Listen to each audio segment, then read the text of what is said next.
Movie शुरू होते ही हम एक ऐसी जगह को देखते हैं जहाँ पर बहुत अजीबो-गरीब क्रिएचर्स रहते हैं। उस जगह का नाम क्रिप्टन है और वहाँ के लोग काफी परेशान थे क्योंकि क्रिप्टन आहिस्ता आहिस्ता तबाह हो रहा था। उधर ही एक कपल के घर बेबी पैदा होता है। उस बेबी के फादर का नाम जॉरेल था। वो भी अपने प्लेनेट की सिचुएशन को लेकर काफी वरीड था। वो अपने प्लेनेट का कोडेक्स हासिल करना चाहता था, यानी ऐसी चीज जिसमें उस प्लेनेट की डीएनए कॉपी थी, उसकी सारी इंफॉर्मेशन थी और उसको यूज करके किसी और प्लेनेट में इस जैसा प्लेनेट बसाया जा सकता था। इस चीज के लिए वो क्रिप्टन असेंबली के पास जाता है और उनसे कोडेक्स मांगता है कि मैं इस मुल्क को बचाना चाहता हूँ, इस प्लेनेट को बचाना चाहता हूँ, लेकिन वो उसे कोडेक्स नहीं देता। और तभी वहाँ पर जनरल आ जाता है बहुत सारे लोगों के साथ। वो सब सुन रहा था और वो असेंबली के बंदे को वहाँ पर शूट कर देता है। इनफैक्ट वो भी कोडेक्स हासिल करना चाहता था और वो बहुत बुरा था। वो ये चाहता था कि अगर हम अपने यहाँ से लोग किसी दूसरे प्लेनेट पर शिफ्ट करें तो दूसरे प्लेनेट वालों को पहले मार दिया जाए, लेकिन जोरेल की ये सोच बिल्कुल नहीं थी। वो चाहता था कि सब मिलकर रहें। इस बात को लेकर दोनों में बहुत ही लड़ाई होती है और जोरेल किसी न किसी तरह वहाँ से बाहर आ जाता है। फिर वो वहाँ पर अपने पेट ड्रैगन को बुलाता है और उस पर बैठकर वहाँ से बाहर आ जाता है। फिर वो वहाँ से जाता है कोडेक्स के पास। तभी उसके पीछे पीछे जनरल भी आ जाता है और वहाँ पर भी उसको अटैक करने की कोशिश करता है, लेकिन जोरेल का ड्रैगन खुद पर चोट खाते हुए जोरेल को वहाँ से बाहर निकाल लेता है। फॉर्चुनेटली जोरेल ने वो कोडेक्स हासिल कर लिया था। वो जैसे तैसे करके वो कोडेक्स अपनी बीवी को ला कर देता है। फिर कहता है कि ये लो, इसका सारा डीएनए हमारे बेटे में ट्रांसफर कर दो क्योंकि क्रिप्टन अब तबाह होने वाला है। जोरेल कहता है कि मुझे शुरू में ही पता चल गया था कि हमारा बेटा कोई आम बच्चा नहीं है, इसमें बहुत सारी एबिलिटीज हैं। हमें अभी इसकी जान बचानी होगी ताकि बड़ा होकर ये बहुत बड़ा आदमी बने। इसी के साथ वो उसे एक स्पेसशिप में कहीं दूर भेज देते हैं। जोरेल ने अपने बेबी के साथ एक की भी रखी हुई थी। जोरेल की वाइफ काफी इमोशनल हो जाती है, रोने लगती है, लेकिन उन्हें ऐसा करना ही था। तभी वहाँ पर वो जनरल दोबारा आ जाता है और जोरेल पर काफी अटैक्स करके इस बार उसे मार देता है। ये बहुत ही बुरी बात हुई थी। फिर वो बढ़ता है स्पेसशिप की तरफ ताकि उसे भी रोक कर उस पर अटैक कर सके, लेकिन क्रिप्टन असेंबली को ये खबर हो जाती है।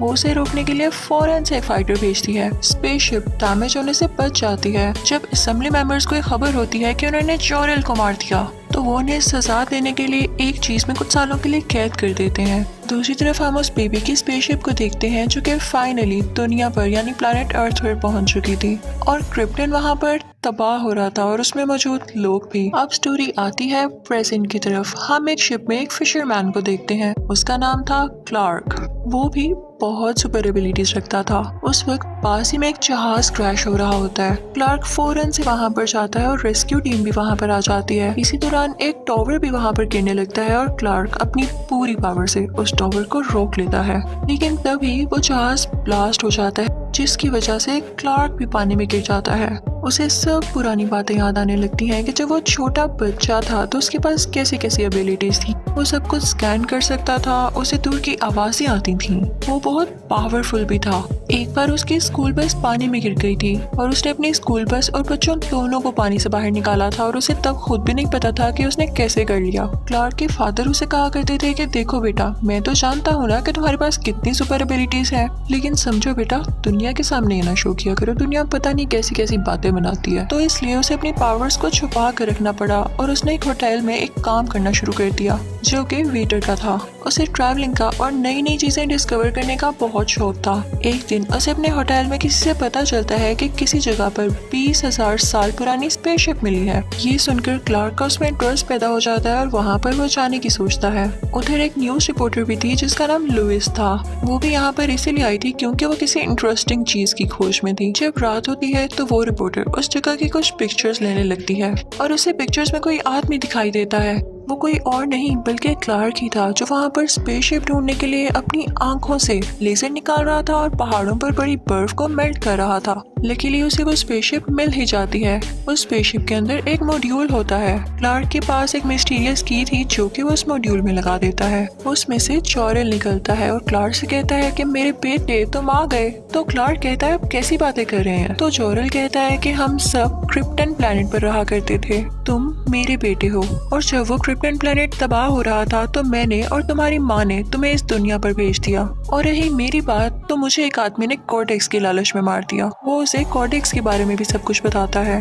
वो कहता है कि मैंने तुम्हें भेजने से पहले तुम्हारा डीएनए कोडेक्स के डीएनए से मैच कर दिया था और इसीलिए तुम्हें बहुत सारी सुपर पावर्स हैं। इसका तुम अच्छे से इस्तेमाल करना और इसके लिए मैं तुम्हें एक स्पेशल सूट भी देता हूँ। ये सब कुछ वो रिपोर्टर लड़की भी देख रही होती है। वो अंदर आकर मॉड्यूल के पिक्चर्स लेने लगी और मॉड्यूल उस पर अटैक कर देता है जिससे वो गिर जाती है। तभी क्लार्क उसे उठाकर बाहर लेकर आता है। फिर उसके बाद क्लार्क वो स्पेसशिप लेके वहाँ से चला जाता है। रिपोर्टर काफी नर्वस थी कि कोई स्पेसशिप यहाँ कैसे आ सकती है। ये सब डिस्कस करने के लिए वो उस न्यूज़पेपर कंपनी के हेड के पास जाती है जहाँ पर वो काम करती थी। वो कहती है कि हमें ये न्यूज़ पब्लिश करनी चाहिए। तो हेड कहता है कि मेरा नहीं ख्याल, अभी कंफर्म नहीं है, इसको यहाँ पर ही फुल स्टॉप दे दो। लेकिन लुइस यानी वो रिपोर्टर ये बात किसी न किसी से शेयर तो करना चाहती थी, तो वो किसी दूसरे न्यूज रिपोर्टर को ये बात बताती है। और दूसरी तरफ हम देखते हैं कि क्लार्क अब सुपरमैन बन चुका था। वो आसमान में बिला खौफ उड़ रहा था। उसे किसी चीज का डर नहीं था। वो हर चीज का मुकाबला करना चाहता था। अब वो रिपोर्टर लुइस दिखाई जाती है जो कि किसी न किसी तरह क्लार्क का एड्रेस लेकर उसके घर पहुंच चुकी थी। वो उसकी मॉम से मिलती है और फिर उसके फादर की कब्र के पास भी जाती है। तभी वहाँ पर क्लार्क भी आ जाता है और कहता है कि तुम मेरा पीछा क्यों कर रही हो। तो लुइस कहती है क्योंकि मुझे तुम बड़े मिस्टीरियस लगते हो, तुम अपनी पावर्स दुनिया से क्यों छुपा रहे हो। तो क्लार्क उससे कहता है कि आओ मैं तुम्हें अपनी जिंदगी का सबसे यादगार किस्सा सुनाता हूँ। वो कहता है कि एक दिन बाबा, मामा और मैं कहीं जा रहे थे। हमारे साथ हमारा डॉग भी था, लेकिन वहाँ पर बहुत बड़ा तूफान आ गया। इतना बड़ा तूफान कि वो हर चीज को अपने साथ उड़ाकर लेकर जा रहा था। हम सब कार से बाहर आ गए, लेकिन हमारा डॉग कार के अंदर ही रह गया और डैड उन्हें बचाने गए, लेकिन वो खुद भी वहाँ पर फंस गए। मैंने उनकी मदद करना चाही और मैं चाहता तो उन्हें बचा भी लेता, लेकिन उन्होंने मुझे इशारे से मना कर दिया कि नहीं, किसी के सामने अपनी पावर को नहीं शो करना। तो मैं उनके करीब नहीं जा सका और तूफान उन्हें भी अपने साथ ले गया। अब आज वो तो जा चुके हैं, लेकिन उनकी कही हुई बात आज भी मेरे जहन में है और अगर मैं उनको नहीं बचा सका तो मैं अपनी पावर्स दुनिया के सामने क्यों शो ऑफ करूं।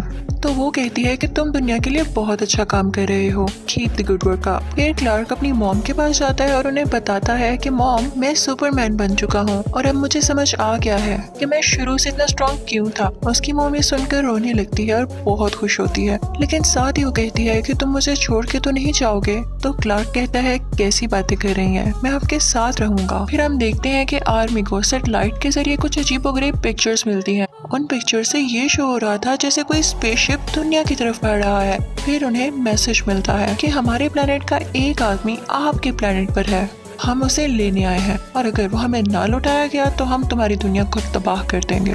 ये सुनकर सब काफी परेशान हो जाते हैं, लेकिन उन सबको अपनी सेफ्टी के लिए क्लार्क को वापस भेजना ही था।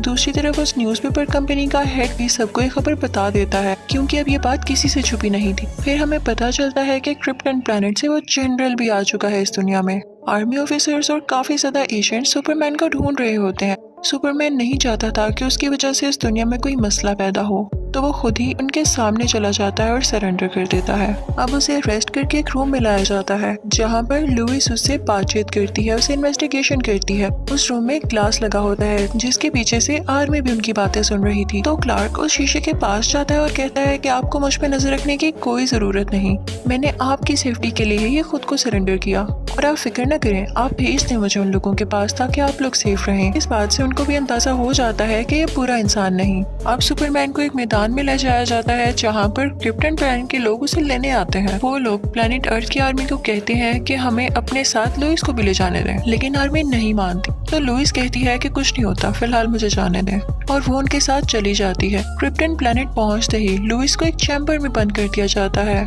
और अब जनरल आता है सुपरमैन के पास। वो सुपरमैन से कहता है ये तो तुम भी जानते होगे कि क्रिप्टन अब तबाह हो चुका है, इसलिए मुझे अब दुनिया में जाना है, प्लैनेट अर्थ पर अपना प्लैनेट बसाना है, तो इसके लिए तुम मेरी मदद करोगे। तो मुझे ये भी बताओ कि कोडेक्स कहाँ पर है। तो सुपरमैन कहता है कि मैं नहीं जानता। जनरल कहता है यानी तुम चाहते हो मैं तुम सब लोगों को मार के दोबारा से नया क्रिप्टन बनाऊं। दूसरी तरफ हम लुइस को चैम्बर में देखते हैं। उसके पास क्लार्क की वो मिस्टीरियस की थी जो कि उसी ने उसे दी थी। वो उस की को वहाँ पर लगाती है तो जोरल फिर से वहाँ आ जाता है। वो लुइस से कहता है कि ये स्पेसशिप मैंने ही बनाई है और मैं इसके सब रास्ते जानता हूँ, बस वैसा ही करना जैसा मैं तुम्हें बताऊंगा। वो उसे लेके बाहर निकल आता है और वो लोग उन लोगों पर अटैक करने लगते हैं, लेकिन जनरल के लोग आगे से उन पर भी अटैक करते हैं। जैसे तैसे लुइस जोरल की मदद लेके एक और स्पेसशिप में दुनिया में वापस चली जाती है। अब जोरल सुपरमैन के पास जाता है और उससे कहता है कि तुम्हें इतनी पावर है, तुम इसका यूज क्यों नहीं कर रहे हो? तुम स्पेसशिप का दरवाजा तोड़ सकते हो।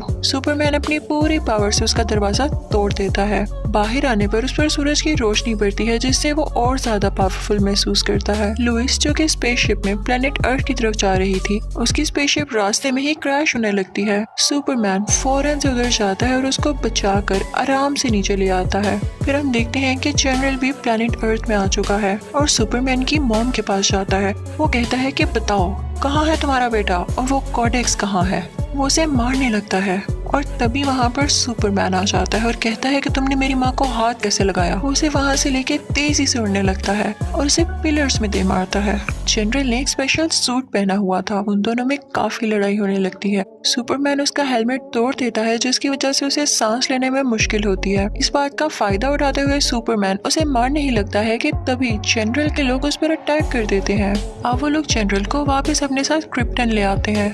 वहाँ पर जनरल का खास आदमी उसे बताता है कि आप सुपरमैन को बस यहाँ पर ले आए, कॉर्डेक्स उसकी बॉडी से निकालना मेरा काम है, चाहे आप उसे जिंदा लाएं या मरा हुआ, मैं कॉर्डेक्स निकाल दूंगा। ये सुनकर जनरल बहुत खुश हो जाता है, क्योंकि जनरल को प्लेनेट अर्थ का एनवायरनमेंट बिल्कुल सूट नहीं करता था। तो वो वहाँ पर 2 मशीन्स भेजता है जो कि एक अजीब किस्म की स्मोक निकालती थी और दुनिया को प्लेनेट क्रिप्टन की तरह बना रही थी। उसकी वजह से लोग काफी डर जाते हैं, क्योंकि उनकी जमीन का एनवायरनमेंट जो चेंज हो रहा था। लुइस आर्मी हेड के पास जाती है और उसे कहती है कि मुझे जोरल ने बताया था कि जिस स्पेसशिप में मैं आई हूँ उसको इन मशीन्स के साथ टकरा दिया जाए तो ये मशीन्स तबाह हो सकती हैं। तो वहाँ सुपरमैन आके कहता है कि हाँ, आप इस मशीन को स्पेसशिप के साथ हिट करके डिस्ट्रॉय कर दें और मैं दूसरी मशीन को खुद डिस्ट्रॉय करके आता हूँ। सुपरमैन वहाँ पर जाकर अपनी पूरी पावर्स यूज करता है और उस मशीन को डिस्ट्रॉय कर देता है। दूसरी तरफ लुइस और वो आर्मी ऑफिसर उस स्पेसशिप को लेकर जा रहे होते हैं, लेकिन तभी वहाँ पर जनरल की खास एजेंट आके उन्हें रोक लेती है। जिस प्लेन में वो लोग होते हैं वहाँ पायलट कहता है कि मैं अपना जहाज उस मशीन से टकरा देता हूँ, मुझे अपनी जान की कोई परवाह नहीं, मुझे बस दुनिया को बचाना है। और ये कह के वो जहाज उसके साथ हिट कर देता है, जिससे वो मशीन फाइनली डिस्ट्रॉय हो जाती है। लेकिन उसी दौरान उसमें से लुइस भी गिर जाती है और अभी वो हवा में ही होती है कि सुपरमैन आके उसे बचा लेता है और पहले ही की तरह वो लोग आराम से जमीन पर लैंड करते हैं। अब दोनों मशीन्स डिस्ट्रॉय हो चुकी थी, तो लोग अब काफी तसल्ली में थे, खुश थे कि शायद हम बच गए हैं। लेकिन तभी वहाँ पर जनरल दोबारा आ जाता है। वो सुपरमैन से कहता है कि तुमने मेरा कराया प्लान खराब कर दिया, मैं तुम्हें जान से मार दूंगा। और ये कहते ही वो उस पर अटैक कर देता है और दोनों की बहुत फाइट होने लगती है। लड़ते लड़ते वो दोनों एक बिल्डिंग में चले जाते हैं और वहाँ पर जनरल अपनी आंखों से सेम लेजर निकालने लगता है और बिल्डिंग में मौजूद मासूम लोगों पर डालने लगता है, जिनसे उनकी जान को खतरा था। सुपरमैन उसे बहुत मना करता है, लेकिन वो बाज ही नहीं आता, तो मजबूरन सुपरमैन को उसे मारना पड़ता है। वो ऐसा करना नहीं चाहता था, लेकिन उसे लोगों की जान बचानी थी और उसे मारते ही वो रोने लगता है।